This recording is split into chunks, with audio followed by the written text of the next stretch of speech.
नमो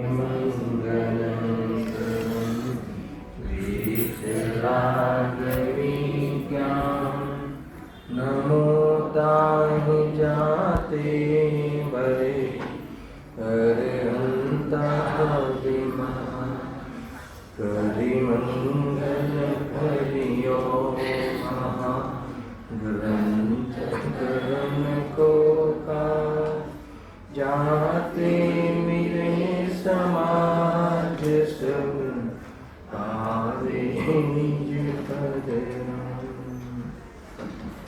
आत्म रूप अनुपम याहि रखे भरसी करो आत्म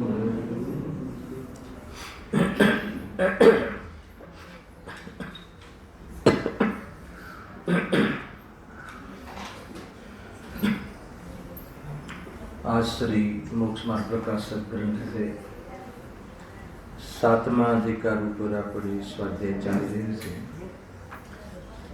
વ્યવહારભાષી મિથ્યા દૃષ્ટિનું સ્વરૂપ. એના અંતર્ગત ચોથા પ્રકારનું જે મિથ્યા દૃષ્ટિ છે, ધર્મ બુદ્ધિથી ધર્મધારક વ્યવહારભાષી મિથ્યા દૃષ્ટિ. એના સ્વરૂપનું વર્ણન કરતા પંડિતજી કહે છે કે જેમ જો જ્ઞાની જે છે, જ્ઞાનીનું જે બાહ્ય જીવન છે, દેવશાસ્ત્ર ગુરુ પ્રત્યેનું જે સમર્પણ છે, ભક્તિ છે, એની નકલ આ જીવ કરે છે. એ પ્રમાણે આચરણને ધારણ તો કરે છે, પરંતુ એનો પરમાર્થને પ્રાપ્ત કરવાનો ઉદ્દેશ ન હોવાથી એ સમસ્ત વ્યવહાર જે છે એ આભાસ અર્થાત મિથ્યાત્વ કહેવાય છે. જ્ઞાનીને આત્માની અનુભૂતિ છે, જ્ઞાનીને ચૈતન્ય સ્વરૂપની અનુભૂતિ છે, દેહને આત્માનું વેદ વિજ્ઞાન છે. અને એવા જ્ઞાનીને જે મોક્ષ માર્ગ બતાવનાર દેવશાસ્ત્ર ગુરુ પ્રત્યે જે ભક્તિભાવ આવે છે, અંદરમાં વિતરાગતાનો જે પ્રેમ હોવાના કારણે જે વિતરાગી થઈ ગયા છે, અર્થાત વિતરાગ માર્ગમાં અગ્રેસર છે, એવા પંચપરમેષ્ઠિ પ્રત્યે જે પૂજન આદિનો ભાવ આવે છે, એ એના અંતરંગ પરિણામની અભિવ્યક્તિ છે. ભક્તિ જ્ઞાનીઓના હૃદયની અભિવ્યક્તિ છે. અંદરમાં વિતરાગતા છલકે છે, વિતરાગતા પ્રત્યેનું લક્ષ્ય છે, એની અભિવ્યક્તિ આ પ્રકારે કરવામાં આવે છે, થતી હોય છે.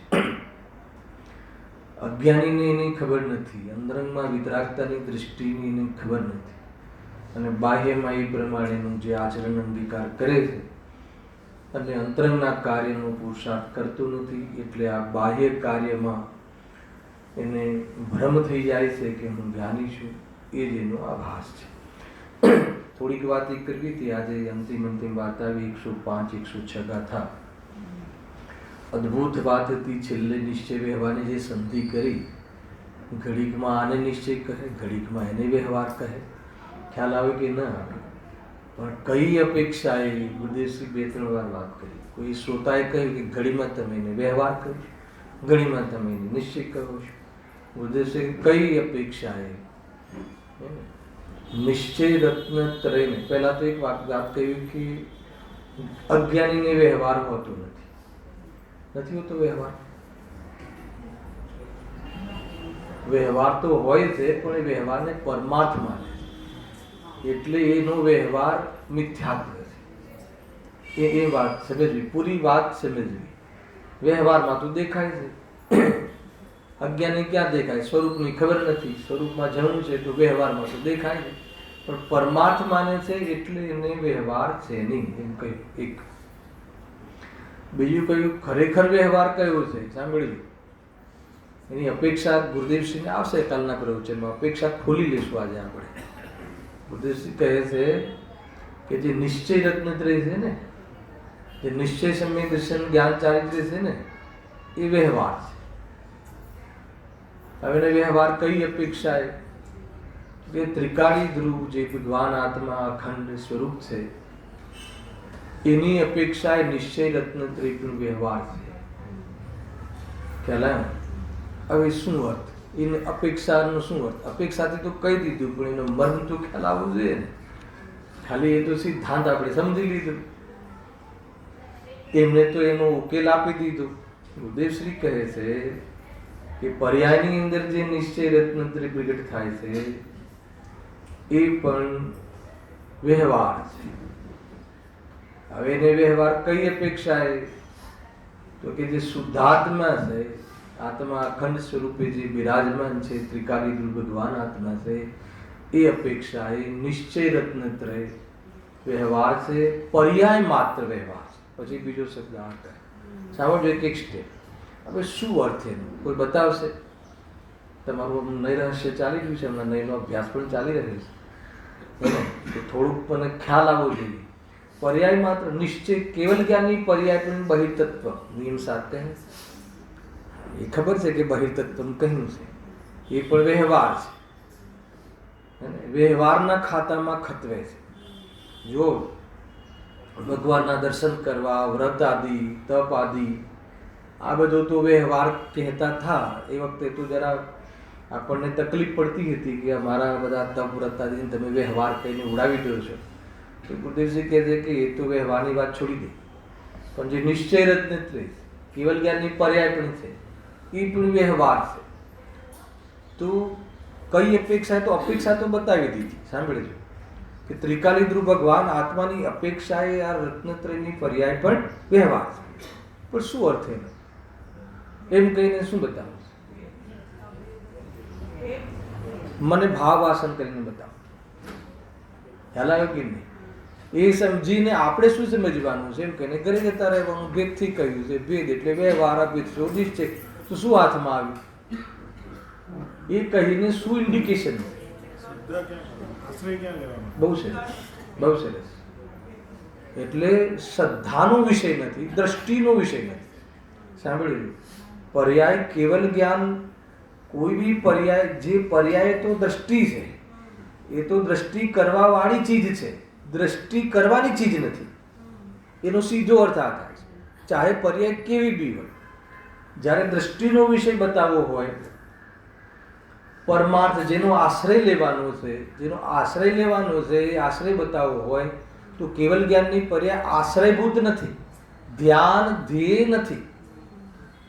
તો પછી ત્યાં સુધી તો ખ્યાલ આવે કે અપેક્ષા કે ભાઈ ચલો કેવલ જ્ઞાનની પર્યાય હોય, સમ્યક દર્શન પણ ધ્યેય નથી, દ્રષ્ટિનો વિષય નથી. બરાબર છે? એટલા માટે એને વ્યવહારમાં નાખે. જે કોઈ દૃષ્ટિનો વિષય હોય એ જ નિશ્ચય, બાકી બધો વ્યવહાર. એ પરિભાષા ત્યાં એ લાગુ પડે છે. ઘીના ગળા જેવો વ્યવહાર નથી ત્યાં.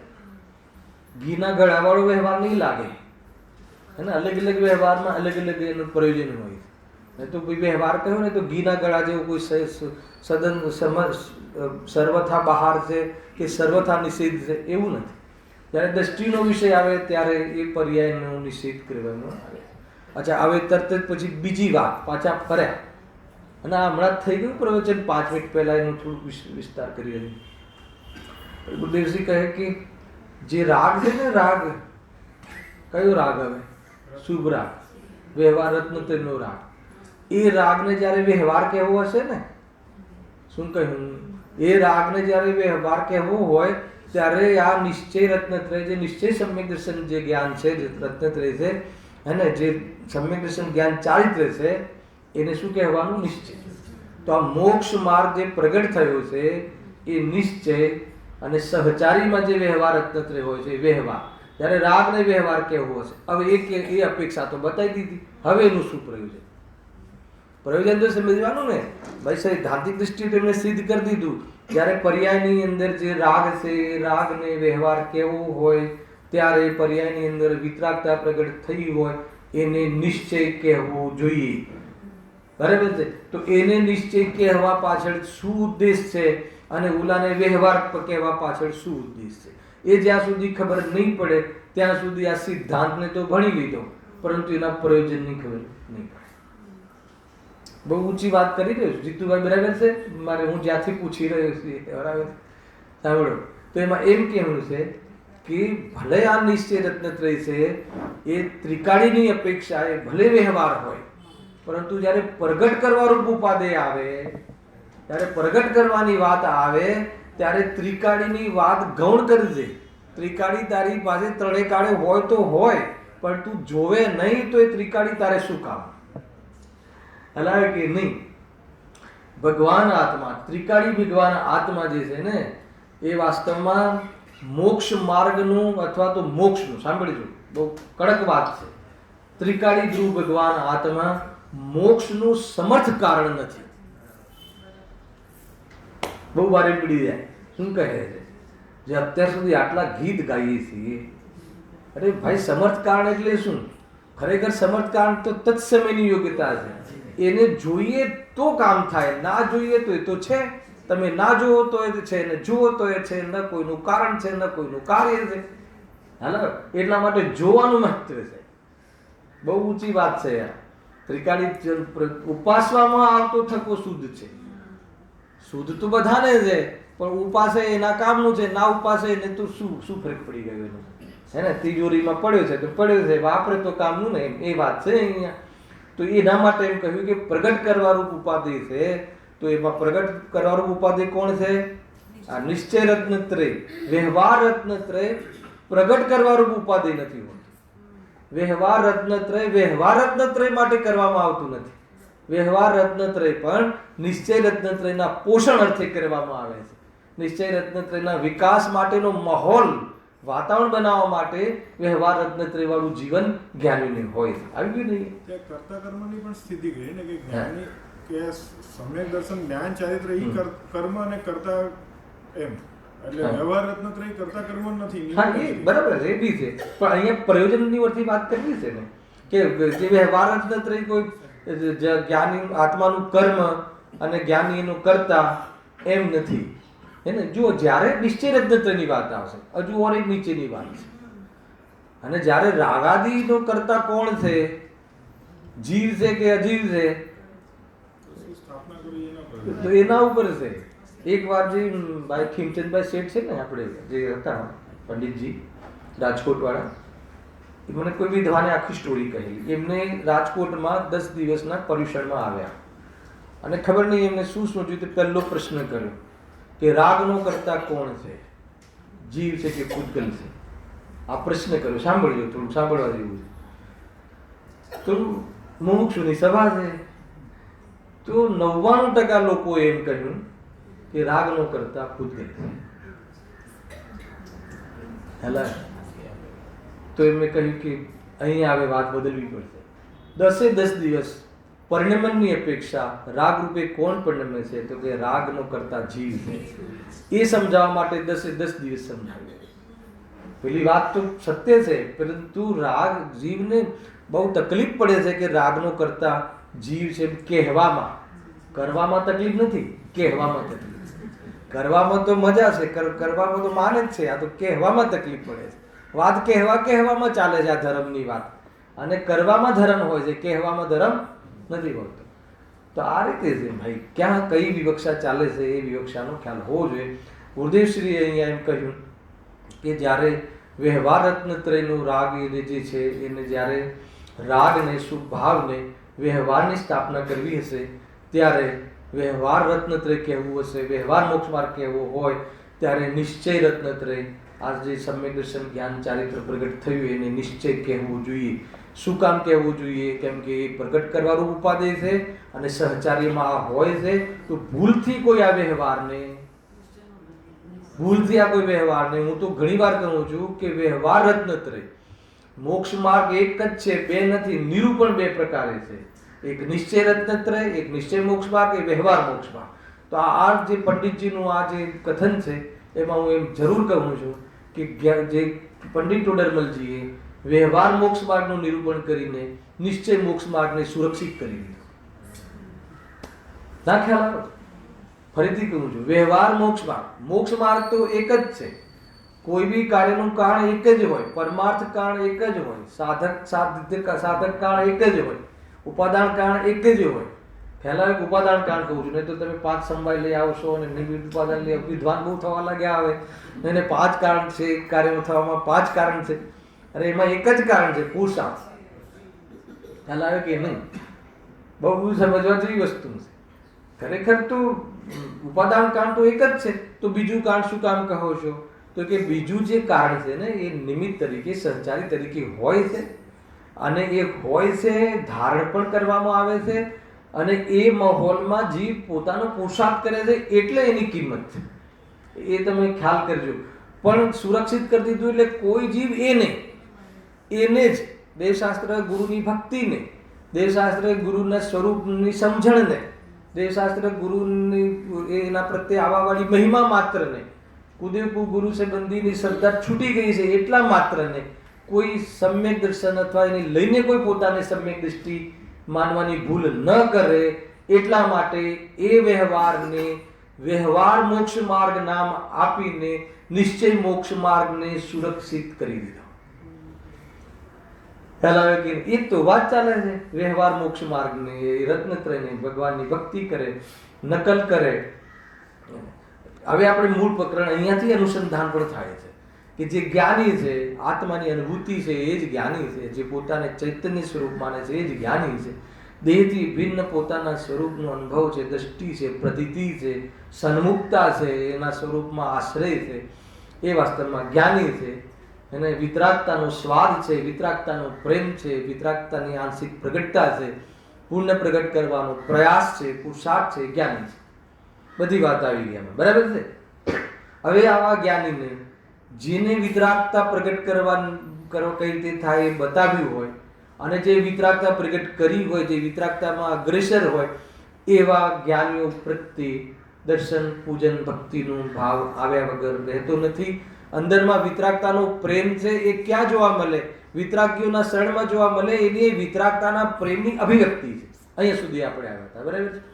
હવે આ અભિવ્યક્તિ જોઈને કોઈ એને જ શ્રદ્ધાન, એને ભક્તિનું નામ, ભક્તિ કરી એને જ શ્રદ્ધાન માની લે અને ભક્તિ આદિ ખૂબ કરે, એને બોલી બહુ લે, ભગવાનની સ્થાપના કરે, મંદિર બંધાવે, એ બધું જે કરે, ધાર્મિક બાહ્ય કાર્યો કરે અને જીવન પણ સદાચારમાં એ જીવે, એને વાસ્તવમાં એ બાહ્યમાં જ્ઞાનીની જે નકલ કરે, ખ્યાલ આવે? નકલ કરે અથવા જીવન બાહ્ય જીવનનું આચરણ પોતે અંગીકાર કરે અને શું કરે? એમાં ધર્મનો ભ્રમ કરે, વિતરાગતાનો ઉપાય માને, મુક્તિનું કારણ સમજે, મુક્તિનું કારણ સમજીને કરે. ધર્મ બુદ્ધિથી છે ને, એટલા માટે એને ધર્મનું કારણ સમજીને કરે, ઉપાદાન કારણ સમજીને કરે, તો એ શું થઈ ગયું? ધર્મ બુદ્ધિથી ધર્મ ધારક વ્યવહારાભાસી વિદ્યા છે. એના અંતર્ગત 2 ચર્ચાઓ આપણે સમાપ્ત થઈ છે કે દેવશાસ્ત્ર ગુરુનું જે શ્રદ્ધાન, એ ભક્તિને શ્રદ્ધાન સમજી લે છે અને ભક્તિ પણ કેવી રીતે કરે છે? ભક્તિ કરે છે, ભગવાનના ગુણોનું ગાન કરે છે, શરીર આશ્રિત, આત્મા આશ્રિત બંને પ્રકારના ગુણાનુવાદ કરે છે. પરંતુ આ શરીર આશ્રિત છે અને આત્મા આશ્રિત છે, એનું ભેદ જ્ઞાન ન હોવાના કારણે, એનું ભાવાસન ન હોવાના કારણે એ જીવને મિથ્યાત્વ રહે છે. ભક્તિના પરિણામ વ્યવહાર નામ પામતા નથી, પણ એને મિથ્યાત્વ કહેવાય. આ ચર્ચા કરી. એમાં કાલે ગુરુના સ્વરૂપમાં એક લક્ષણ બતાવ્યું હતું કે ગુરુના સ્વરૂપને સમજતો નથી. બાહ્યમાં 28 ગુણનું પાલન, બાહ્યમાં દયા, ધર્મ, જે બાહ્યના જે એમની કરુણા, એ બધું હોય મુનિરાજોને બાહ્ય જીવન, પણ એ બાહ્ય જીવનની મહિમા ખૂબ આવે છે. મુનિ જંગલમાં રહે છે, મુનિ નગ્ન રહે છે, મુનિ એકવાર આહાર લે છે, હાથમાં ભોજન કરે છે, કેટલો તડકો હોય, કેટલો છાંયડો હોય, કેટલું પાણી વરસતું હોય, કેવી પંચમકાલમાં કેવી પરિસ્થિતિ હોય, કેટલા પરિસરો સહન કરે છે, એનો તો મહિમા આવે. પણ અંદરમાં વિતરાગતા હોય છે અને શરીર સંબંધી દેહ બુદ્ધિ નથી, દેહ પ્રત્યે આસક્તિ નથી, એટલા માટે એ જીવને એ બાહ્યના એ પ્રકારના જીવન, એની ચર્યા છે એની એને ખબર નથી. શું લક્ષણ બતાવ્યું હતું? હે ને? રત્નત્રય એ આવ્યું હતું લાસ્ટ કે સમ્યક દર્શન, જ્ઞાન, ચારિત્રની એકતારૂપ મોક્ષ માર્ગ એ મુનિઓનું સાચું લક્ષણ છે. એ મુનિનું વાસ્તવિક સ્વરૂપ છે. એને તો ઓળખતો નથી, એની તો એને ખબર નથી. ખબર હોય તો માનતો નથી. હલાવે ને કદાચ ખબર હોય ઉપરથી તો પણ એનો એને મહિમા નથી. મહિમા તો બહારમાં જ આવે. કેવું રહે છે? આપણે તો બહુ ઠંડી લાગે, આવી ઠંડીમાં પણ વસ્ત્ર નથી પહેરતા એવો મહિમા કરે. અને કોઈ તો એવા શબ્દો વાપરે કે બિચારા, હે ને. હવે કોઈ એવો શબ્દ આવે ને ખબર જ નથી. તમે જો આપણને જયારે બહુ ઠંડી લાગે ને ત્યારે મુનિની યાદ આવે. ખ્યાલ આવે કે નહીં? એ મુનિને યાદ કરવાનું સ્વરૂપ છે. હે ને, વસ્ત્ર નથી પહેરતા એ મુનિનું પરમાર્થ સ્વરૂપ છે. ઠંડીમાં પણ વસ્ત્રનો ધાગો આચરતા નથી, ધારણ કરતા નથી, એ મુનિનું સ્વરૂપ છે. ખરેખર જો તમને બહુ ગરમી લાગે ને ત્યારે આપણને મુનિરાજનો યાદ આવે કે આવા તડકામાં જંગલમાં મુનિરાજને કેટલી ગરમી લાગતી હશે. બોલો, ગરમી લાગતી હશે? ગરમી છે કે નહીં? છે. ગરમીનું જ્ઞાન છે કે નહીં? પણ ગરમી લાગે ખરી? દુઃખરૂપ લાગે એમ કહું છું. કેમ ના લાગે? દેહ પ્રત્યે આસક્તિ નથી, એની તો આને ખબર જ નથી. એટલે શરીર આશ્રિત ધર્મનો મહિમા કરે છે, પરંતુ સ્વભાવ આશ્રિત ધર્મનો મહિમા કરતો નથી. એને સાચા લક્ષણની ખબર નથી. એટલે એ પણ મુનિ બનીને સહન કરી કરીને મુનિ બને છે. હેલાવે કે નહીં? અને મેં મુનિ ધર્મને અંગીકાર કર્યો એમ માનીને આખું જીવન ભ્રમથી, ધર્મના ભ્રમથી કાઢે છે. એને દુકાન બી છોડી, મકાન બી છોડ્યું, ભોગો પણ છોડ્યા, પણ હે ને પકડ્યું શું? તો શરીર પકડ્યું. શું પકડ્યું? શરીરને નગ્ન રાખવાનું પકડ્યું. શરીરને એ પકડ્યું, પણ શરીરથી ભિન્ન ભગવાન આત્મા છે એની પકડ ન હોવાના કારણે અંતમાં એ ધર્મના બાહ્ય સ્વરૂપ રૂપે તો દેખાયો, પરંતુ અંતરંગ સ્વરૂપને ન પામ્યો અને આ ભાસી થઈને મિથ્યા દ્રષ્ટિ બની રહી. ખ્યાલ આવે? આ બધું સારરૂપથી કહું છું ભાઈ. આ વ્યાપ્તિ બતાવી. વ્યાપ્તિ જો બી લક્ષણ હોય ને, લક્ષણની ત્રૈકાલિક અને સર્વકાલિક અને સર્વભૌમિક વ્યાપ્તિ હોય. ગુરુદેવશ્રીનું આ કથન આવે છે, પંચમકાલના મુનિ જુદા હોય અને ચતુર્થકાલના મુનિ જુદા હોય એમ ન બને. હેલો, ચતુર્થકાલમાં જે મુનિ હોય કે પંચમકાલમાં મુનિ હોય, કાલથી પ્રભાવિત મુનિ હોતા નથી. ભલે એવા મુનિ અત્યારે ના હોય, કાં તો હોય અથવા આપણને ન મળે, એવા જુદી છે. પણ મુનિનું જે સ્વરૂપ છે એ પંચમકાલમાં અલગ હોય. એમાં થોડુંક બાંધછોડ કરી શકાય અથવા એમને થોડીક છૂટ આપવી જોઈએ. છૂટ આપણે લઈને મુનિ બનવું જોઈએ એવું સ્વરૂપ નથી. આ બધી જે દેન છે ને એ ગુરુદેવશ્રીથી મળી. નહીં તો ભાઈ પંચમકાલ છે, શ્રોતાઓ બી એવા છે, તો થોડા ગુરુ એવા હોય તો પ્રોબ્લેમ શું છે? જેવા શ્રોતા એવા ગુરુ. હે ને, આપણને થોડીક પંચમકાલ છે, થોડું સહનન ઓછા થઈ ગયા ને અત્યારે. તો સહનન ઓછા થઈ ગયા તો થોડુંક હે ને બાંધછોડ મુનિ જીવનમાં રાખી હોય, થોડુંક આશરો આપ્યો હોય, ઘર બર રાખ્યું હોય, ભલે દૂર રાખીએ તો પ્રોબ્લેમ શું છે? તો આવી ગયું ને છેલ્લે શ્વેતાંબર પક્ષ બનતા કેટલી વાર થઈ અને કેવો સંપ્રદાય ચાલ્યો. હે ને, આવી હતું ને પાંચમા અધિકારમાં કે ભાઈ જેમ પીછી અને કમંડલ, જેમ ધર્મની આરાધનામાં હેતુ માનીને ઉપકરણ માનો છો, એમ અમે જે વસ્ત્ર પહેરીએ છીએ એ વસ્ત્ર રાખીને અમને જે સંકોચ થતો હતો એ ન થાય અને ધર્મની આરાધના કરીએ છીએ તો વસ્ત્રને ઉપકરણના ખાતામાં નાખો ને. પછી ધીરે ધીરે પછી ઘરને બી હવે બહાર ત્યાં જંગલમાં આટલા પવનમાં આત્મામાં મન ના લાગે તો એના કરતાં ફર્સ્ટ ક્લાસ કમરામાં બેસીને આત્મામાં મન લગાવીએ તો પછી એ ઘરને બી ઉપકરણમાં નાખો ને. પછી બાકી શું રહ્યું? હવે બાકી શું રહ્યું? એમ કરીને એવી જાતિના મોટા મોટા સંપ્રદાયો, ખોટા સંપ્રદાયો ખડા થઈ ગયા કે ના થઈ ગયા? હવે ધીરે ધીરે કોઈ કે થોડું મોડિફિકેશન હોવું જોઈએ. હવે ધર્મમાં બી મોડિફિકેશન ચાલે છે.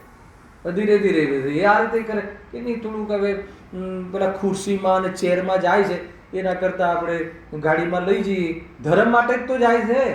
અરે તને ખ્યાલ નથી કે એમને એવી અંદરમાં આસક્તિ નથી, શરીર પ્રત્યે રાગ નથી, અંદરમાં એવી પ્રકારની અભિપ્રાયમાં તો સ્વરૂપનો પ્રેમ છે, સ્વરૂપની દૃષ્ટિ છે, પણ કશાય છૂટી ગઈ છે તો એને શરીર પ્રત્યે કે ન એને અંદરમાં વાસના છે કે શરીરના અંગોમાં વાસના છે. એમને ઘરની જરૂરત નથી, એને ખ્યાલ નથી.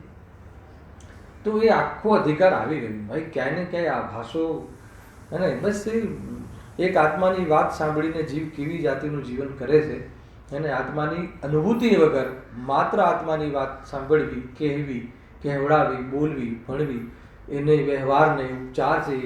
એ ઉપચારને ધર્મ માની લે છે અને અમે સમ્યક દ્રષ્ટિ થઈ ગયા. આત્મા બોલતા આવડે એમ નામ સમ્યક દ્રષ્ટિ એવું ક્યાં કહ્યું છે? ખ્યાલ આવે કે નહીં? આત્માનો અનુભવનું નામ સમ્યક દર્શન. આમાં તો એટલો વિષય ખોલીએ નથી તો ભાઈ આપણા અંદરનું જે ચોર છે ને એ બહાર આવી જાય. એટલા વિષયો છે, આવશે ધીરે ધીરે ખુલશે. આપણને ખ્યાલ જ નથી અંદરમાં શું માનીને બેઠા છે. શુદ્ધ નહીં વાળાને એમ લાગે છે, શુદ્ધ નહીંની ચર્ચા વાળાને એમ લાગે છે કે અમને શુદ્ધ નહીંનો પ્રેમ છે. આચરણ કરવા વાળાને એમ લાગે છે કે અમે અમારું આચરણ અમારું ચારિત્ર ખૂબ છે. એક કહેવામાં ઢંગ નથી, કોઈ મેલ જ નથી, હે ને? અને હજી તો અભ્યાસી તો બાકી જ છે. ત્રીજા નંબરનો તો મેઇન હીરો તો બાકી જ છે કે આપણે તો બંને વધુ બરાબર છે, જેનાથી થાય એનાથી કરી લીધું. એવા જીવો બી પડ્યા છે બહુ. ગુરુદેવસિંહને અભ્યાસી પ્રકરણ પર બહુ વિશેષ પરિણામ હતા. અત્યારે સોનગઢમાં મેં તો એવું સાંભળ્યું છે કે મોટાભાગે અભ્યાસી પ્રકરણ લેવડાવતા કે તમે શિબિરોમાં ખાસ લો કે એવા જીવો હોય છે. એ રીતે છે જે મળે એ આપણે કામથી મતલબ છે. પૂજા કરવાથી સમ્યક દર્શન થઈ જાય તો પૂજા કરીને કરવાનું, અને આત્મા સાંભળીને તો આત્મા સાંભળીને. આપણે તો આત્મા મેળવવો છે ને, તો એને ખબર જ નથી, રાગ અને જ્ઞાનનો ભેદ જ નથી, બંને સમાન માને છે. નિશ્ચય વ્યવહાર એક સમાન માને એ મિથ્યા દૃષ્ટિ. નિશ્ચયાભાસી મિથ્યા દૃષ્ટિ, વ્યવહારાભાસી મિથ્યા દૃષ્ટિ, એને વ્યવહારમાં એકાંત કરે એ મિથ્યા દૃષ્ટિ, નિશ્ચયમાં એકાંત કરે એ મિથ્યા દૃષ્ટિ, અને નિશ્ચય વ્યવહારને સમાન માને એ મિથ્યા દૃષ્ટિ. બહુ બધી બાબતો આવવા વાળી છે. બહુ અદભુત છે આ પ્રકરણ. હવે આ ત્રીજા પ્રકારની જે શાસ્ત્ર ભક્તિની વાત આવી હતી, એ જે ભક્તિ શબ્દ લખ્યો છે એટલે શાસ્ત્રની ભક્તિ બહુ ઉમટે છે, અને એ કહે છે કે અમને એને શાસ્ત્રનું શ્રદ્ધાન માની લીધું. શાસ્ત્રની ભક્તિ એ શાસ્ત્રનું શ્રદ્ધાન નથી. જેને આત્માનું શ્રદ્ધાન હોય એને શાસ્ત્ર પ્રત્યે ભક્તિ આવે એની અભિવ્યક્તિ છે. આ શાસ્ત્રની ભક્તિ આવે ઉછળે છે એને આપ શું માની લે છે? શાસ્ત્રનું શ્રદ્ધાન માની લે છે. આત્માનું શ્રદ્ધાન હોય એને શાસ્ત્ર પ્રત્યે ભક્તિનો ભાવ આવે, અને એ ભક્તિનો ભાવ અભિવ્યક્તિ છે, એ કમજોરી છે, એ બહાર છે, એ અંદરમાં રહ્યો નહીં, એ એનું ઇન્ડિકેશન છે. પણ આ જીવ એમ માને છે કે અમે શાસ્ત્રની ખૂબ ભક્તિ છે, અમે શાસ્ત્રની આ બસ દુનિયામાં એક 5 પરમાગમ સમયસાર ઘેર હોવું જોઈએ, અને આવી અંદરમાં શ્રદ્ધાન, એનું નામ એ સમ્યક દર્શન માને છે. એવું શ્રદ્ધાન સારી વાત છે, સાચી વાત નથી. શું કહો? સાચી વાત એટલે એનું નામ સમ્યક દર્શન છે એ સાચી વાત નથી. એવો ભાવ આવે એવો ભાવ તો આવે, ના આવે એવું બને નહીં. એવી રીતે ભાઈ ભક્તિમાં બી બહુ અંતર છે. ઘણા લોકો કહે કે કોઈને બહુ ભક્તિ ઉછળે છે, કોઈને બહુ ભક્તિ નથી ઉછળતી. એમાં બી બહુ અંતર. આ બધા વયના વેગ છે. ઘણાને ન ઉછળે, ઘણાને નાચવાનો ભાવ ન આવે, ઘણાને નાચવાનો ભાવ આવે. ભગવાનને જોઈને નાચવાનો ભાવ આવે એનું નામ સમ્યક દર્શન એવું ક્યાં લખ્યું?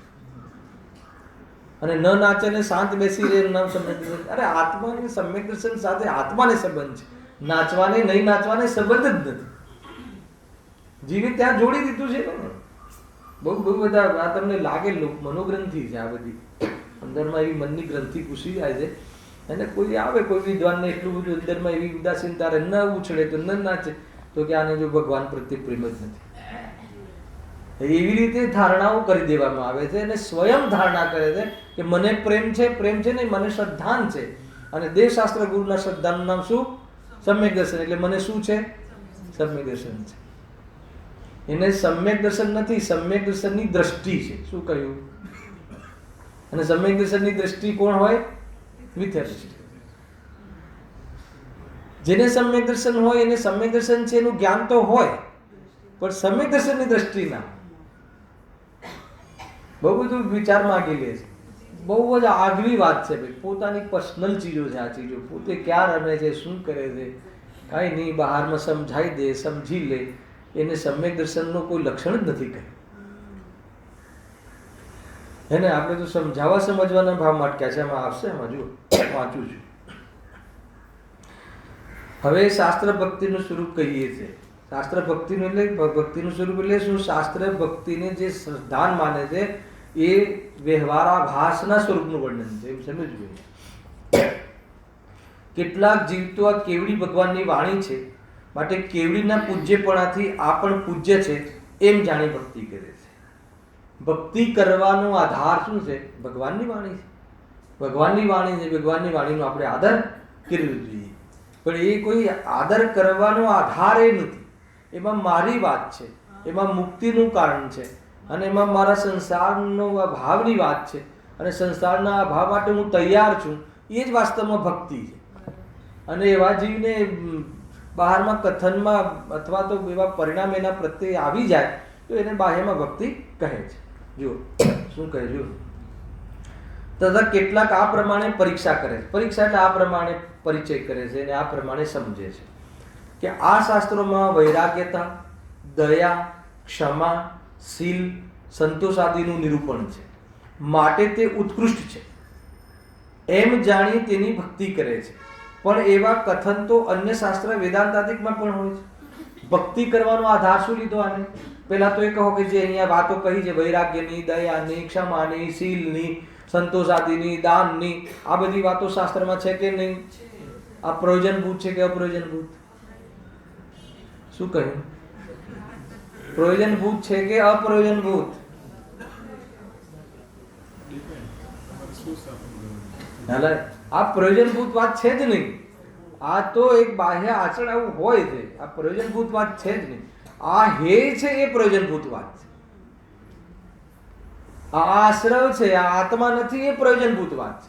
આ હોય છે પણ હે તરીકે હોય છે. કેટલી વાતો કહી, ના હોય એ વાત ના કહી, અને હે તરીકે હોય છે એ વાત કહી. આ આત્મા નથી એ વાત કહી, આ જ્ઞેય છે એ વાત કહી, હું ગાયક છું એ વાત કહી, સાથે તત્વની વાત કહી, પોતાની વાત કહી, સ્વરૂપની વાત કહી. સમ્યક દર્શન ક્યાં બેસે છે, સમ્યક દર્શન ક્યાં છે, એની ચર્ચા કરી.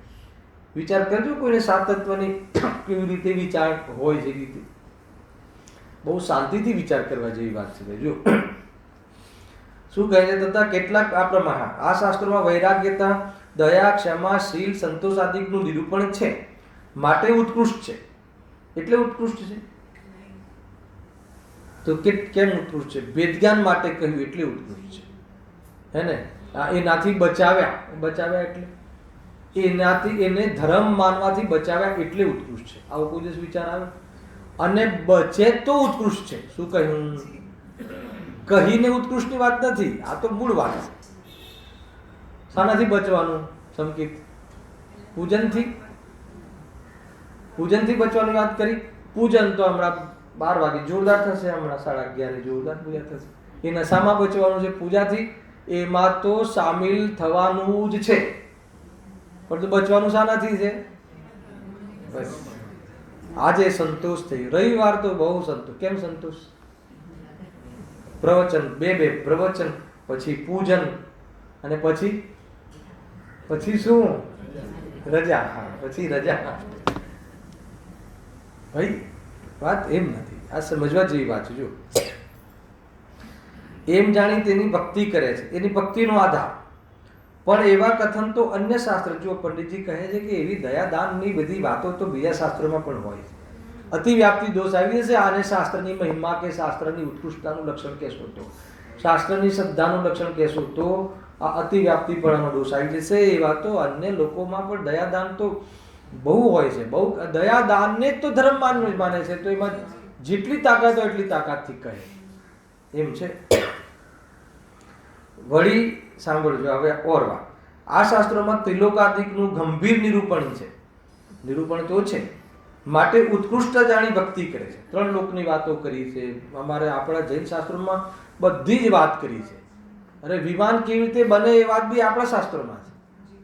એમ માનીને શાસ્ત્રનો મહિમા આવે, એમ માનીને ભક્તિ કરે તો કહે છે કે એ પણ ઠીક નથી, એ ભક્તિનો આધાર ઠીક નથી. અને એમાં એક ઓર કહ્યું, પરંતુ અહીં અનુમાન આદિકનો તો પ્રવેશ નથી, તેથી સત્યનો નિર્ણય કરીને મહિમા કેવી રીતે જાણે?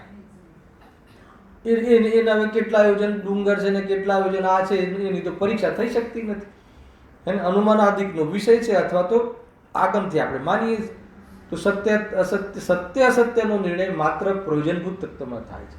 રાગ દુઃખરૂપ છે, એની પરીક્ષા અનુભવથી થઈ શકે છે. વિતરાગતા સુખરૂપ છે, હું ત્રિકાલી છું, આ બધી પરીક્ષા ભગવાને કહ્યું છે એનો પરિચય. પરીક્ષા એટલે પરિચય, એની સાચી ઓળખાણ, એની વાસ્તવમાં એની સિદ્ધિ, એની પ્રસિદ્ધિ, એની પ્રૂફ, આપણા મતિમાં એનું પ્રૂફ અનુભવથી પ્રત્યક્ષ થઈ શકે છે. અને એ પદ્ધતિ શાસ્ત્રમાં કહી છે, અને મેં કરી છે, મેં અપનાવી છે, અથવા મારે અપનાવી છે. અને એ પ્રમાણે મહિમા આવે તો એને ઉપચારથી વ્યવહાર કહી શકાય છે. છતાં પણ એ કોઈ વ્યવહારથી શ્રદ્ધાન પરમાર્થ વગર હેને કહેવું એ પણ એટલું ઉચિત નથી, છતાં પણ કહી દો તો આ આધાર પર કહી શકાય. ખ્યાલ આવે કે નહીં? બાકી તો કહીને શું મતલબ? અચ્છા, કહી દેવાથી શું થશે? તમારા વ્યવહારને હું સમ્યક દર્શન કહી દઉં તો સમ્યક દર્શન થઈ જશે. આ બી એક સમજવા જેવી વાત છે ને કે આપણે જે આ તત્વના અભ્યાસને કોઈ કહી દે તો શું થશે? તત્વના અભ્યાસને સમ્યક જ્ઞાન કહી દે તો સમ્યક જ્ઞાન થઈ જશે? નહીં થાય. વેદ જ્ઞાન હોવું જોઈએ. જો માટે એ પ્રમાણે તો સાચી પરીક્ષા થાય નહીં. પરીક્ષા વગર માન લો કે ભાવ ભાષણ કહો, પરીક્ષા કહો, એ સંબંધી આપણને લાભ કહો, એના વગર મહિમા કેવી રીતે આવે? કોઈ બી વસ્તુના ભાવ ભાષણ, પરીક્ષા ભાવ ભાષણમાં જશે ને ધીરે ધીરે. ભાવ ભાષણ વગર કેવી રીતે આવે? મહિમા કેવી રીતે આવે? કોઈ વસ્તુને શબ્દ કહે પણ એ શબ્દનો આપણે ભાવ જ ખબર ના હોય, અને ભાવ ખબર પડ્યા પછી ભાષણ ન થાય. આ બધા સ્ટેપ આવવા વાળા છે. અનુભૂતિના પ્રકરણો ચાલુ થશે ધીરે ધીરે. નવમો અધિકાર તરફ જઈ રહ્યો છે ને હવે મોક્ષમાર્ગ પ્રકાશક. તો કેવી રીતે ખ્યાલ આવે? ભાવ જ ના આવે. સમજણ વગર ભાવ ના આવે ને ભાવ ભાષિત થયા વગર સમર્પણ ના થાય ને સમર્પણ વગર ઉપલબ્ધિ ના થાય. આ બધું કાર્ય છે. તો એટલા માટે ભાવ આસન પર હવે પંડિતજી લઈ જવા વાળા. જો સત્ય સત્યનો નિર્ણય કરીને મહિમા કેવી રીતે જાણે? માટે એ પ્રમાણે સાચી પરીક્ષા થાય નહીં. હવે સાંભળો, અહીં તો અનેકાંત રૂપ સાચા જીવાદી તત્વોનું નિરૂપણ છે. આ પ્રયોજનભૂત તત્વ.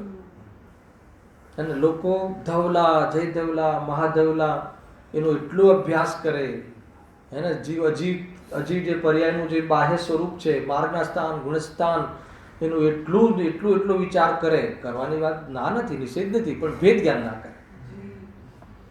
એ હું નથી એટલું કરવાનું બાકી રહ્યું. અને એમાં જે જાણવા વાળું તત્વ છે, આ એ હું નથી એવું જેને જાણ્યું, એ હું છું એટલું બાકી રહી ગયું. એટલું બાકી રહી ગયું એટલે બધું બાકી. ખ્યાલ આવે? બધું જ બાકી છે. ત્યાં સુધી કઈ કેટલા આગળ વધ્યા છીએ આપણે? 15મી વખતના પ્રવચન બોરીવલીમાં કેટલી વાર થાય ચંદ્રકાંતભાઈ? તમારા જીવનમાં તો મારા ખ્યાલથી 5મી વાર 10મી વાર થઈ ગયા હશે. કેટલા આગળ વધ્યા જીતુભાઈ? ક્યાં આગળ વધ્યા? હે 5 વાર કરે તો આગળ વધ્યા કે ના વધ્યા? હવે 6ઠી વાર આગળ વધ્યા કહેવાય એને. બસ આ આગળ વધવું માને છે. આ વ્યવહાર છે. હે ને? આ વ્યવહાર છે એટલે આત્માને પામવા માટેના, બહારમાં સમજવા માટેના પ્રસંગો છે. પરંતુ એને આગળ વધ્યા માનવું એનું નામ શું? વ્યવહાર ભાષી મિથ્યા દ્રષ્ટિ કહેવાય છે. ગજબની વસ્તુ છે ભાઈ. હવે એમ લાગે આ મારું તો બધું છીનવાઈ ગયું. હેલાયો ને? તો કહે છે કે 100% વ્યવહાર ભાષી મિથ્યા દ્રષ્ટિ. હેલાયો કે નહીં? પહેલા તો થોડું બની શકે કદાચ ના બી આવે તો કે મારું છીનવાય. તારું હતું જ નહીં. આજ તને જ્ઞાનનો ઉગાડ થયો કે તને આ સમયસાર સમજવાનો ભાવ આવ્યો છે કે તે સમયસાર 5-10 વાર જે બી તે સમજ્યો છે. ગુરુદેવસિંહને જ્યારથી સંપર્ક થયો છે ત્યારથી એક બી દિવસ એવો નથી રહ્યો કે ગુરુદેવસિંહનું સાંભળ્યા ના હોય. તો એ સમ્યક દર્શનનો ઉપાય નથી. ગજબ છે. સ્વાધ્યાય ઉપાય નથી. વાસ્તવિક ખેદ કેમ નથી થઈ રહ્યું? હે? વાસ્તવિક ખેદ કેમ નથી થઈ? એમાં એને ભ્રમ થઈ ગયો છે. જે એમાં મજા પડે તો ખેદ ક્યાંથી થાય? એને એમ થયું છે કે મારું કામ થઈ ગયું છે.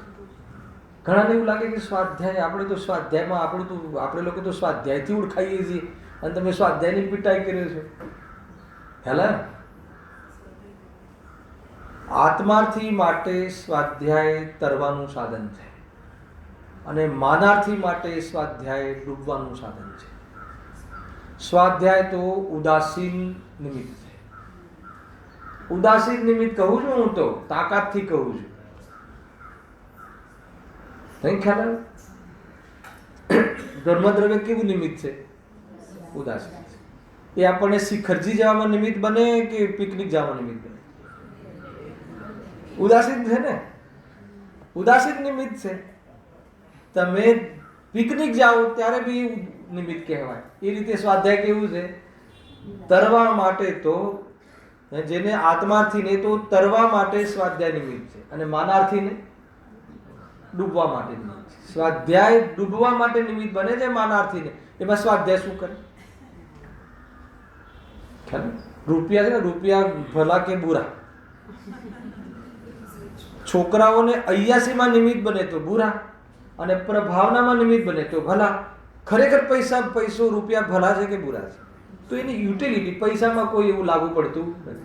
તો એ વાત ત્યાં કહે છે કે તે કર્યું શું? શાસ્ત્ર સાંભળીને કર્યું શું? હે અશોકભાઈ, અહીંયા જે સ્વાધ્યાય કરે છે એની ધૂલાય છે. તો અશોકભાઈ કે સ્વાધ્યાય ના કરે તો મહાન થઈ ગયો, એમે નથી. એને આજે જ આવ્યો ને આજે જ મારું નામ આવી ગયું અશોકભાઈ કે પહેલા આવી ગયું. જો જે સ્વાધ્યાય કરીને શું કરવાનું હતું એ અહીંયા ભૂલી ગયા. અહીંયા કહે છે શાસ્ત્રની ભક્તિ, શાસ્ત્રની બોલી લેવી, અને બસ વારંવાર અહીંયા ગજપંથામાં મેં બિરાજમાન કર્યા છે. સોનગઢમાં પેલી ડાબી બાજુ છે ને, જમણી બાજુ છે ને, ઉપરની બાજુમાં છે ને, અમે અમારા ફેમિલીની, આ મારા વેવાઈની, આ મારા દીકરાની, આ મારા જમાઈની. તો કહે છે કે આ બધું જે અમારું કરે છે ને એનું નામ સંસાર છે. આત્માને જમાઈ ના હોય, આત્માને પિતા ના હોય, તું તો આ મારા જમાઈની જીનવાણી છે કે ને. થાય કે તું સિમ્પલ લાગતો છે ને આપણને આ બધું, કે થોડી આમ ભગવાન આત્માની વાત, થોડી કાંસ ઉપર્યાની વાત, થોડી આમ જરા આમ ઉછળીને વાત કરો તો મજા આવે. તો જરા આમ લાગે કે સમ્યક દર્શનની પ્રરૂપણા બોરીવલી ખાતે થાય છે. તો કહે છે પહેલા આ સુધાર, પછી જોશું. પાત્રતા કેળવ, પછી જોશું. હલાવ્યો કે નહીં? વાત આવી છે ને, અહીંયા આવી છે ને વાત. અહીંયા લખ્યું છે, પંડિતજી લખ્યું છે. ગુરુદેવજીના પ્રવચનમાં આ જ સ્ટાઇલથી કહ્યું. હું તો એ જ સ્ટાઇલથી તમને કહું છું. વાંચી લેજો એના પ્રવચન ગુરુદેવજીના 7મા પ્રકરણના. એવું છે. શું કહે છે અહીં? તો અનેકાંત રૂપ સાચા જીવાદી તત્વોનું નિરૂપણ છે, તથા સાચો રત્ન રૂપ મોક્ષ માર્ગ દર્શાવ્યો છે. તેથી જૈન શાસ્ત્રોની ઉત્કૃષ્ટતા છે તેને ઓળખતું નથી. જૈન શાસ્ત્ર કેમ ઉત્કૃષ્ટ છે સિદ્ધેનભાઈ બતાવો. શાસ્ત્ર ઉત્કૃષ્ટ કેમ લાગે છે? સ્વાધ્યાય ઉત્કૃષ્ટ કેમ લાગે છે? કેમ કે એમાં 7 તત્વોની, જીવાદી 7 તત્વોની, સ્વપરની, સુખના કારણોની, દુઃખના કારણોની, અને જીવને જીવન માટે આ 3 મહત્વપૂર્ણ બાબતો છે. કઈ 3 મહત્વપૂર્ણ બાબતો છે? પોતાનું શું છે ને પારકું શું છે, એની સાચી સમજણ હોવી જોઈએ. એક, સુખ શું છે ને સુખના કારણો શું છે, એનું જીને બરાબર જ્ઞાન હોવું જોઈએ. દુઃખ શું છે ને દુઃખના કારણો શું છે, એનો બરાબર ખ્યાલ હોવો જોઈએ. આ 3 ચીજોનો ખ્યાલ ના હોય અને એ જીવનમાં ગમે તેવી પોઝિશનમાં હોય અને ગમે તે મથે, પરંતુ એના દુઃખનો, એના સંસારનો અંત આવવો અસંભવ છે. આ 3 ચીજની પઢાઈ, આ 3 ચીજનું યથાર્થ જ્ઞાન, અને એના પછી સદ્ધાન, અને એના પછીનું આચરણ ના હોય તો જીવ ભલે એ મિનિસ્ટર હોય, નેતા હોય, અભિનેતા હોય, કે વિશ્વનો સુપરમેન હોય, તો પણ એ જીવને 1 સેકન્ડ માટે પણ સુકૂન ના હોય એવી ગેરંટી જૈન શાસ્ત્ર આપે છે. વાત પતી ગઈ. હવે આ 3 ચીજોની પઢાઈ છે કે નહીં સમજી લો. આટલાથી કામ થઈ જશે. શું ભાઈ કઈ 3 વાત કહી? પોતાનું શું છે ને પારકું શું છે, એ જીવ અજીવ તત્વ. દુઃખ શું છે ને દુઃખના કારણ શું છે, કયા તત્વ? આશ્રવ તત્વ. સુખ શું છે ને સુખના કારણ શું છે, હે ને? કયા? સંવર, નિદ્રા અને મોક્ષ. તો કહે છે કે મેં તો જે સુખી થવાના કારણો છે આમાં તો કે નામ ના આવ્યું. હેલાવે કે નહીં? તો પછી ભૂલ કેવી મોટી હશે આપણી જીતુભાઈ? સુખના અને દુઃખના. આજે મેં તમને આમાં સુખના કારણો, દુઃખના કારણો કહ્યા. એમાં આપણે જે સુખના કારણો માનીએ છીએ અને આપણે જે દુઃખના કારણો માનીએ છીએ એ આ લિસ્ટમાં આવ્યા કે ના આવ્યા? તો આપણે તો દુઃખના કારણ સંબંધી ભૂલ છે અને સુખના કારણ સંબંધી ભૂલ છે. એનું નામ 7 તત્વ સંબંધી ભૂલ, એનું નામ વાસ્તવમાં અજ્ઞાન. ના અમે તો લંડન જઈને ભણ્યા છીએ, ત્યાં જઈને ડોક્ટરેટ કર્યું છે, તો પણ અજ્ઞાની? તો કે અજ્ઞાની. જબરદસ્ત વસ્તુ છે. નિયમ સારમાં લાસ્ટ ટાઈમ ખુલ્યું હતું ને, ગુરુદેવશ્રીમાંથી વાંચ્યું હતું કે નહીં? ચૈતન્ય અનુવિધાયક પરિણામ, એક જ લીટી પર ચાલુ પ્રકરણ આખું. નિયમસારનું પ્રવચન ગુરુવારનું વિચાર કરવા જેવો છે. શું વેદ જ્ઞાનના ઢાંચામાં ઢાલીને ત્યાં વિસ્તાર કર્યો છે. પ્રવચન રત્ન ચિંતામણી ગાથા 10 જીતુભાઈ વાંચી લેજો, આજે મજા આવશે. હા, અહીં તો અનેકાંત રૂપ સાચા જીવાદી તત્વોનું નિરૂપણ છે તથા સાચો રત્નત્રય રૂપ મોક્ષ માર્ગ દર્શાવ્યો છે. આ શું સાચું સાચું શું છે? રત્નત્રય એટલે સાચા સુખનો માર્ગ હે ને, અને સાચા સુખના માર્ગમાં જીવાદી તત્વની સમજણ, એ સંબંધી એનો નિર્ણય અને એની પ્રતીતિ, એનો નિર્ણય પૂર્વમાં હોય છે અને એની પ્રતીતિ એ મોક્ષ માર્ગ છે. અને આ જ મોક્ષ માર્ગ શું કહે છે? સુખનું કારણ છે. તેથી જૈન શાસ્ત્રોની ઉત્કૃષ્ટતા લાગે. ક્યારે બી આ શાસ્ત્રના અભ્યાસ પૂર્વક એવો વિચાર આવે છે કે મને તો સાચી લાઈન મળી ગઈ છે. આપણી ભાષામાં, વેપારી ભાષામાં લાઈન શબ્દ આપણને માનો કોઈ સ્ટીલ લાઈનમાં હશે, કોઈ ડાયમંડ લાઈનમાં હશે, કોઈ સેલ લાઈનમાં હશે, બધા અલગ અલગ લાઈનમાં, બધાને લાઈન તો હશે કે કોઈની કોઈ બિઝનેસ લાઈન. તો આપણને એમાં પ્રોફિટ થાય તો મને ટોપ લાઈન મળી ગઈ છે એવું કહીએ ને. એકદમ પ્યોર ગામની ભાષા વાપરું છું, આપણા ચાલતી વેપારી ભાષા. પણ મને આજે હજી સવારે વિચાર આવ્યો હતો કે આ જ્યારે તત્વ અભ્યાસ વાંચી રહ્યો હતો તો મને એવું વિચાર આવ્યો કે ભાઈ આપણને તો બહુ સરસ લાઈન મળી ગઈ. ખ્યાલ આવે કે નહીં? ખરેખર ઊંચી લાઈન મળી ગઈ છે, સુખી થવાની સાચી લાઈન મળી ગઈ છે. એવું લાગવું જોઈએ, એવું ભાસવું જોઈએ, એનો પ્રમોદ આવવો જોઈએ અને એનો એપ્રોચ થવું જોઈએ, ઉદાસીનતા આવવી જોઈએ ભોગો પ્રત્યે, બાહ્યની પ્રવૃત્તિ પ્રત્યે, અને સ્વરૂપના પ્રત્યે આપણને અંદરમાં શ્રદ્ધા દૃઢ થવું જોઈએ. એક સમય માત્ર બી શંકા ના જવી જોઈએ. આ તમને ધર્મની વાત નથી કરતો, ધર્મ પહેલા હોવા વાળી વાત છે. થોડાક આગળ આવો, થોડાક આગળ. ખ્યાલ આવે કે નહીં? ભાઈ સમજવા જેવી વાત છે એમ છે.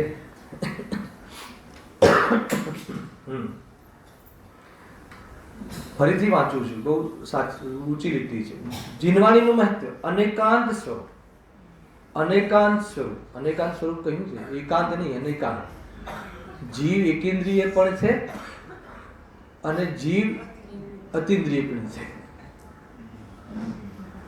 ખ્યાલ આવે? એક તો જો આમાં ગુરુદેવ શ્રી નો અનેકાંત, એમનું અનેકાંતનું નિરૂપણ ની સ્ટાઇલ, અને એક ઓર શાસ્ત્રમાં બી અનેકાંતના નિરૂપણની સ્ટાઇલ. જીવ અતિન્દ્રિય જે હોય, ઇન્દ્રિય ના હોય, એક એવું અનેકાંત. અને કેવું કે વ્યવહારથી જોતા ઇન્દ્રિય આદિ રૂપ પણ હોય, 10 પ્રાણ રૂપ, અને પરમાર્થથી અતિન્દ્રિય રૂપ જે હોય. તો આમાં શું આવ્યું હાથમાં? કઈ હાથમાં આવ્યું? થોડું પ્રયોગ કરીને બતા. હાથમાં આવ્યું કઈ? ના કે આપણે ભણી લીધું, આજે તો ખબર પડી. શું પડી? કે હાથમાં અતિન્દ્રિય રૂપ હોય, ઇન્દ્રિય રૂપ ના. હે? હા બસ એ હા એ આવડ્યું ને આજે આવડ્યું ને, એટલે આજે કામ થઈ ગયું. અહીંયા એટલું જ નથી.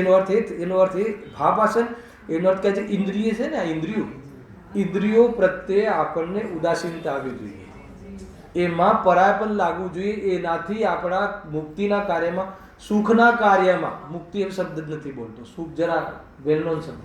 સુખના કાર્યમાં ઇન્દ્રિયોનું 0 યોગદાન લાગે તો સમજવાનું કે આપણને આ વાત ખબર પડી. અને 0 યોગદાન લાગ્યું ક્યારે કહેવાય? આંખ ફૂટી જાય, તૂટી જાય, પગ તૂટી જાય તો પણ મારા કાર્યમાં થંભાવ નથી, વેદ જ્ઞાનમાં કાંઈ નડતું નથી, એ રીતે ખુશ રહે, એ રીતે એનો વિશ્વાસ દ્રઢ રહે, એનું નામ વાસ્તવમાં પૂર્વની પર્યાયનો એની પાત્રતા કહી આવે. વાસ્તવમાં વેદ જ્ઞાન રાગ આવે તેથી શું? રાગ આવે તેથી શું નથી ખબર છે? રાગ હોય તો પણ હું મારા વેદ જ્ઞાનનું કામ નહીં છોડું. એટલી અંદર મેં શ્રદ્ધા. વેદ જ્ઞાનનું કામ નહીં છોડવાનું એટલે શું? મને ખબર છે મારું કાંઈ નથી, હું તો બોલીને તો અનુભૂતિ બોલીને થઈ શકતી નથી, હે ને? એવું એને ભાષણ રહે, એને એ પ્રમાણે કોઈ એને ફરક પડતો નથી, એ રીતે રહે. કોઈ જેમ કે લોકમાં આપણને, મતલબ મારી પાસે શેર ના હોય, સાંભળી લો, શેર ખબર છે ને? નહીં તો અહીંયા ભૂલી જવાય. શેર હોય ના હોય રિલાયન્સના નહીં, અને રિલાયન્સ 1000ના 500 થઈ જાય તો મને ફરક પડે? બસ એવો ફરક ન પડવો જોઈએ. ક્યારે કે જ્યારે પગ તૂટી જાય તો પણ. કેમ? કે મારો શેર ના ખ્યાલ આવે? આ બધું ભાવ વાસન છે. એના વગર ખાલી બસ બધા નિશ્ચયથી ને વ્યવહારથી અતિન્દ્રિય, નિશ્ચયથી ઇન્દ્રિય, નિશ્ચયથી અતિન્દ્રિય ને વ્યવહારથી ઇન્દ્રિય ને એમ નથી. એ ભણે, એ ભણવાની વાત હતી, એ શિક્ષાની વાત હતી. એવું ભાષિત થવું જોઈએ. અહીંયા એની વાત છે. તો કોઈ કઈ ભાવ વાસન કરવા શું કરવું? ખ્યાલ આવે કે નહીં? બસ આ એક પ્રશ્ન પૂછે. ભાવ વાસન કરવા શું કરવું? ભાવ વાસન માટે ભાવ વાસન કરવું. ખ્યાલ આવે કે નહીં? અમારી દીકરી છે ને દર્શનની, વારંવાર પ્રશ્ન કરે. હું કાલે એક લીંબુ લઈને આવી મારી પાસે. પછી મને કે આ ભાવે છે તમને? મને કે નથી ભાવતું. તો કે શું કામ નથી ભાવતું? બહુ કઠિન પ્રશ્ન હતો. પછી મેં કીધું તને ભાવે છે ને એટલે મને નથી ભાવતું. એને સમજણ ના પડી, ભાગી ગઈ. તો આ એવા પ્રશ્નો કરે છે. ભાવ વાસન કરવા શું કરવું? એક જ વાત છે, જ્ઞાનને સાચો વિષય આપવો. એ કરવા માટે કહેવું હોય તો જ્ઞાનને સાચો વિષય આપવો. આત્મા એટલો સુંદર છે. કયો આત્મા? અજ્ઞાનીનો આત્મા બી. અશોકભાઈ, આત્મા માત્ર આત્મા સુંદર છે કે સાચી વાત એને મળે, સત્ય વાત મળે અને એને વારંવાર એને વિષય આપવામાં આવે તો એની જે ખોટી ધારણા જ્ઞાનમાં, સૌથી પહેલા નિર્ણય સાચો થાય છે, નિર્ણયમાં ખોટાપણું નીકળી જાય છે અને પછી અભિપ્રાય પર વારંવાર એને ઠેસ લાગે છે અને અભિપ્રાય પર વારંવાર ફટકા લાગે છે અને એ અભિપ્રાયનો ઢીલો થાય છે. કોઈ થાકી ના જવું જોઈએ કે ભાઈ બહુ વિચારીએ છે, વળી પાછો તો રાગ તો આવી જાય છે, બહુ વિચારીએ છે. આ દરેકનો પ્રશ્ન છે. આ બધું સાંભળીએ છે, અહીંયા તો બહુ સરસ લાગે છે, એવું લાગે કે અહીંયાથી જ જંગલમાં જતા રહીએ. ક્યારેક તો એવું લાગે, પરંતુ ધીરે ઘરે જઈએ છીએ એટલે એમ કે હજુ વાર છે એવું લાગે છે. આ નેચરલ છે, આ સ્વાભાવિક છે. આ પર્યાયનું આ એક પ્રકારનું સ્વરૂપ છે, પણ હારવાનું નથી. અંદરમાં જ્ઞાનની પોતાની એક તૈયારીઓ અંદર હોવી જોઈએ. જ્ઞાન ફરીથી એને વિષય આપે, રાગ એનો વિષય મૂકે, જ્ઞાન એનો વિષય મૂકે. એ જ સ્ટ્રગલ છે, એ જ યુદ્ધ છે, એ જ વાસ્તવમાં ખરેખર યુદ્ધ ચાલતું રહેવું જોઈએ. કોઈને બહાર ખબર ના પડે, બહાર દુકાનમાં દેખાય, મકાનમાં દેખાય, ભોગોમાં દેખાય, પણ અંદરમાં એનું જે યુદ્ધ ચાલુ રહે ને તો એ ધીરે જે અંદરની જે શ્રદ્ધા ખોટી અનાદિની ઘર કરી ગઈ છે ને એ ઘર છોડવા તૈયાર થશે, ગેરંટી. એકવાર વિચાર કરજો. પણ માત્ર અહીંયા કહે કે ભાઈ શાસ્ત્રનો મહિમા અમને બહુ છે, અમે આ શું વાત કરી છે શાસ્ત્રમાં, લોકાદિની વાત કરી છે, અમારા શાસ્ત્રમાં આ વાત કરી છે. તો કે તને શાસ્ત્રના મહિમાનું કારણ પણ ખબર નથી. શાસ્ત્રનું મહિમાનું કારણ તો એમાં મારી વાત કરી છે, મને ભગવાન બનવાની વાત બતાવી છે એને, એટલા માટે શાસ્ત્ર મહાન છે. ગુરુદેવશ્રી વારંવાર કહેતા, ગણાવતા કે શાસ્ત્રમાં ભગવાન આત્મા મેં નથી કહ્યું, આપણને ભગવાન આત્મા કેટલી વાર કહ્યું છે જરા શોધીને આવજો.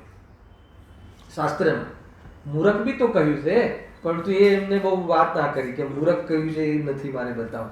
પણ ભગવાન આત્મા કેટલી વાર કહ્યું છે, હલાવે કે નહીં.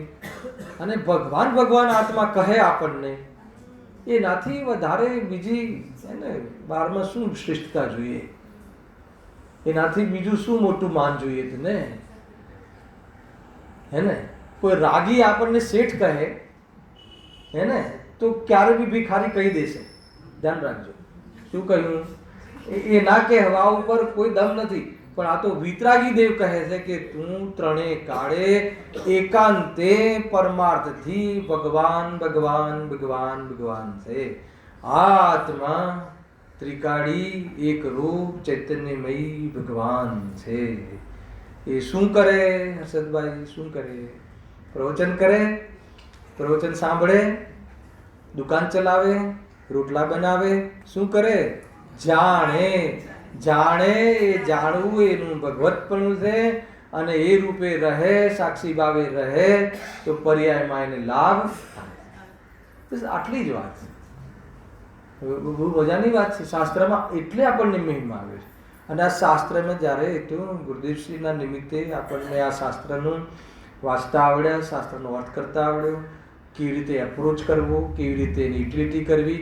પણ અહીંયા કહે છે કે મહેરબાની કરીને હવે એમાં એકાંત નહીં કરો, કોઈ પક્ષને મુખ્ય કરીને, હે ને, ખ્યાલ ગૌણ તરીકે નિષેધ થાય વાત જુદી છે, પણ સર્વથા નિષેધ કરીને કોઈ પુરુષાર્થનો લોભ નહીં કરવો, કાં તો પાપમાં જાણીને સ્વચ્છંદતા નહીં કર્યો, હાથમાં આવેલું જતું રહેશે. એ સ્વરૂપ છે કે નહીં? પાકર ખોયા ભગવાન. જૈન છે, જૈન મતનો અનુયાયી છે અને ભૂલ કરે છે. આગળ એ વાત કહેવા, અન્ય કોઈ વ્યક્તિ ભૂલ કરે તો સમજમાં આવે, પણ જૈન છે, જૈન મતનો અનુયાયી છે, બધી વાત ખબર છે, તો પણ મિથ્યા દ્રષ્ટિ. હવે હવે શોધવાનું, હું કેમ મિથ્યા દ્રષ્ટિ છું? બધી વાતની ખબર છે કે નહીં, હું કેવી રીતે ભગવાન છું ને કેવી રીતે પર્યાયમાં શું છે, તો પછી એકાંત કરી લીધું. ખ્યાલ છેલ્લે તો તને જે અંદરમાં તને દાઢમાં જે ગમતી ચીજ છે ને એ પોઝિશન તો હોય જ છે, તો એને તો એકાંત કરી લીધી. જેને સ્વચ્છંદ રહેવું છે એને નિશ્ચયને એકાંત કરી લીધું, અને જેને પુણ્યની રુચિ છે એને વ્યવહારને એકાંત કરી લીધું, અને જે ભગવાનથી ડરે છે તો કે આપણે તો બે નહીં સાચા. કોઈ ઠેકાણું નથી. વાત બધી સાચી હોવા છતાં કેવી રીતે એને યુટિલિટી એપ્રોચ કરવો, એ કેવી રીતે આની યુટિલિટી કરવી એ કરતા ન આવડ્યું, અને છેલ્લે જીવ મિથ્યા દ્રષ્ટિ રહ્યો. મિથ્યા દ્રષ્ટિ રહ્યો એટલે ખબર છે? મિથ્યા દ્રષ્ટિ રહ્યો એમાં આ જીવને આમ અંદરથી હલતો નથી. મિથ્યા દ્રષ્ટિ જ રહ્યો એટલે શું વાંધો છે? અને મિથ્યા દ્રષ્ટિ રહ્યો એટલે કલંક છે, દુઃખી રહ્યો, સંસારી રહ્યો, પાપી રહ્યો. મિથ્યા દ્રષ્ટિ એટલે પાપી એમ કહે. ભાવ ભાષણ ન થાય ને એટલે આ જીવને તૈયાર થતું નથી. ભાવ ભાષણ શબ્દ હવે આવવા વાળો એટલે એની ભૂમિકા તૈયાર કરું છું. એને નેક્સ્ટ શનિ રવિ ભાવ ભાષણનો વિષય જબરજસ્ત. હવે વિષયનો જે મેઇન છે ને સાત તત્વની શ્રદ્ધા, કેમ કે વ્યવહાર શ્રદ્ધામાં શ્રદ્ધાના વિષય દેવશાસ્ત્ર ગુરુનું શ્રદ્ધા અને સાત તત્વની શ્રદ્ધા. તો સાત તત્વની શ્રદ્ધા એ વિકલ્પ રૂપ હોય, વ્યવહાર છે. હવે કેવી રીતે શ્રદ્ધાન કરે છે એની ચર્ચા હવે આવવા વાળી છે. હવે આ પોઈન્ટ આપણે સમાપ્ત કરીએ જરા. જો અહીં તો એ અનેકાંત રૂપ સાચા જીવાદી તત્વોનું નિરૂપણ છે અને સાચો રત્નત્રય રૂપ મોક્ષ માર્ગ દર્શાવ્યો છે. તેથી જૈન શાસ્ત્રોની ઉત્કૃષ્ટતા છે તેને ઓળખતો નથી. જૈન ઓળખતો નથી એટલે એને એ રીતે મહિમા નથી. મહિમા તો છે પણ કેવી રીતે છે? ભગવાનની વાણી છે, હે ને, ભગવાને કહી છે, ગુરુદેવની વાણી છે, હે ને, એ રીતે મહિમા કરે છે. બહુ બધી વાતો કરી. ગુરુદેવશ્રી 19 વખત પ્રવચન કર્યા, એનો તો મહિમા આવે, પણ શું કીધું 19 વખતમાં કે ખબર નથી. મહિમા કે જાહેરમાં 19 વાર પ્રવચન કર્યા અને પર્સનલ તો દરરોજ કર્યા. મહિમા એ રીતે છે, પરંતુ એ સમયસારમાં મારી વાત કરી છે, પ્રમત રહિત ભગવાન આત્માની વાત કરી છે, હે ને, સદાકાલ શુદ્ધ છું, ત્રિકાલ છું એ વાત કરી છે, આત્મા મરતો નથી એ વાત કરી છે. કાલ લીધું હતું ને તે 10-15 મિનિટ હશે નવીનભાઈ, કાલ લીધું હતું ને આપણે પ્રાર્થના સભામાં, હે ને. શરૂઆત ક્યાંથી કરવાની? પેલું બી સત્ય છે, એક ક્ષણિક સત્ય છે, બધું છે, એ પણ અધૂરું સત્ય છે. અહીંયા આવ્યો ગયો, 30 વર્ષ રહ્યો, 40 વર્ષ રહ્યો, પણ અનાદિ અનંત છે, પૂરું સત્ય છે, એ પરમાર્થ સત્ય છે. પરમાર્થ સત્યને જો એને તો પર્યાયનું સત્ય પણ એના અનુકૂળ થઈ જશે. બહુ જોરદાર વસ્તુ છે ભાઈ. આવી વાતો ક્યાં, આ સત્ય ક્યાં મળે છે? અને એ રીતે મહિમા આવે. એમ લાગે કે જાણે મરવાની વાત મારી છે નહીં અને જીવવું પડે મારી વાત છે નહીં, હું તો મજામાં છું. જેને વાતો જેને જે કહેવું હોય કહે. એ રીતે આખો ટર્ન જુદો છે. અંતિમ વાત લઈ લઉં 2 મિનિટ વધારે, ચંદ્રકાંત આ પૂરું કરવું છે. એ પ્રમાણે શાસ્ત્ર ભક્તિનું સ્વરૂપ કહ્યું. સાંભળજો હવે. એ પ્રમાણે તેને દેવગુરુ શાસ્ત્રની પ્રતીતિ થઈ છે. કઈ રીતે? એ રીતે એટલે આ ઉપર કહ્યું એ રીતે, ઉપરી. તેથી તે પોતાને વ્યવહાર સમેત તો થયું માને છે.